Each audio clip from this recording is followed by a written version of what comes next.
Hello? Is this thing on? Yes, it is. Great.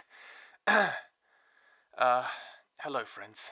It's good to finally get a moment to talk to all of you. I know it's been a little tense lately, so I'd like to break it down from the beginning. First, I want to say that this is no one's fault, so please, place blame on nothing.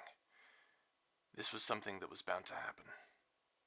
You see, if you're hearing this, then it means that I am dead.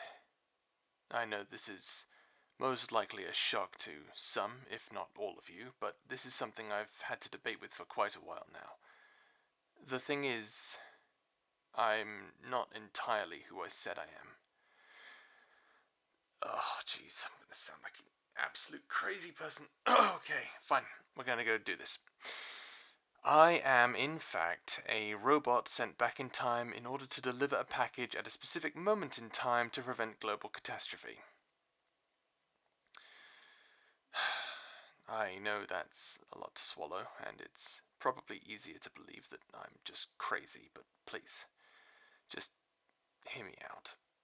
10,000 years from now, an artifact will be discovered. An artifact with an unlimited amount of energy.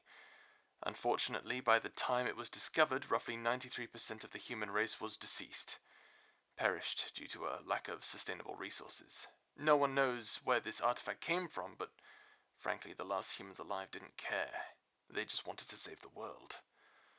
Or, if multiverse theory is to be believed, at least one world can be saved. Time travel had been a concept in the works for a few years by this point, and all that was really needed to travel backwards in time was a stronger power source. However, a few conditions had to be met. First, no organic matter can survive time travel. Found that out the hard way. The solution was to place the artifact in a non-organic being. Me. It was placed inside of me to keep it inconspicuous to prying eyes and acts as my central power unit. As I record this, it powers me. It also has given me a host of other functions, such as fast regenerative capabilities. Some of you actually may have already noticed that. Second problem that ended up not being able to be handled too well was the fact that we couldn't really control how far back I would be sent in time. The artifact kept interfering with the system in a way that would overload the time jump and send me back too far. Eventually, the surviving humans decided it was better to just make the gamble.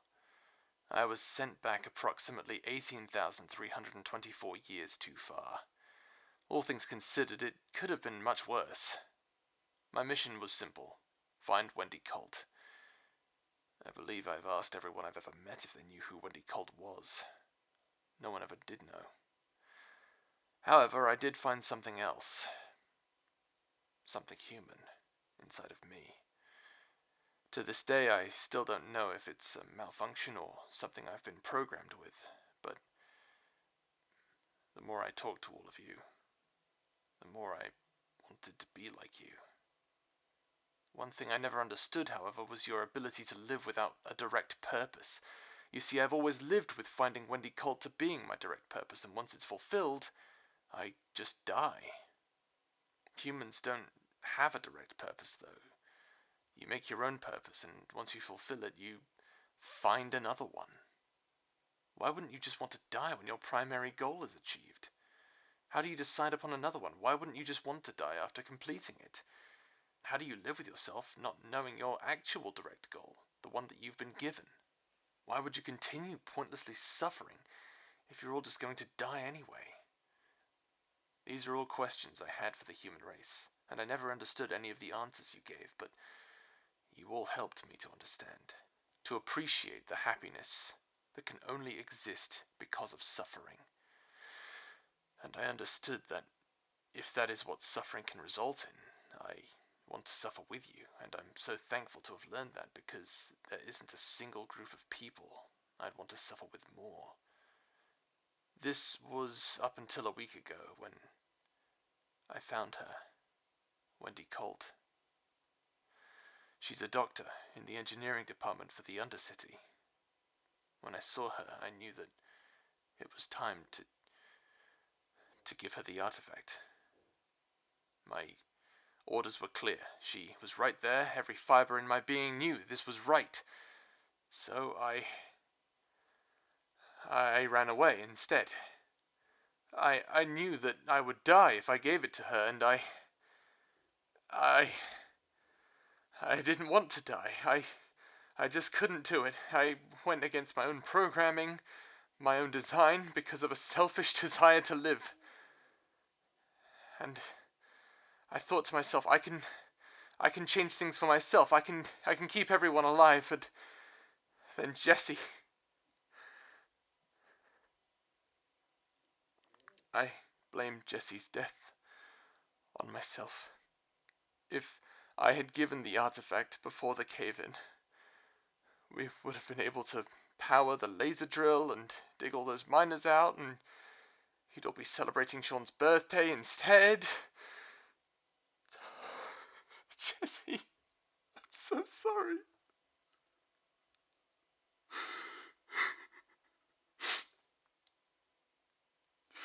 Oh, jeez, I'm such a mess. My point is, because of my actions, people suffered and died. How can I live with myself knowing what I have done? This is my fault, and I'm going to fix it before anyone else dies. So, I'm saying that this is ultimately goodbye, my friends. I'm glad to have met you, laughed with you, cried with you, and to Steph, I'm sorry about Jesse. I know he meant a lot to you.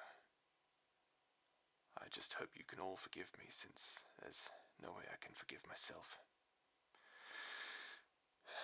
This is LAD-80 Model T, otherwise known as Laddy Terra, signing off.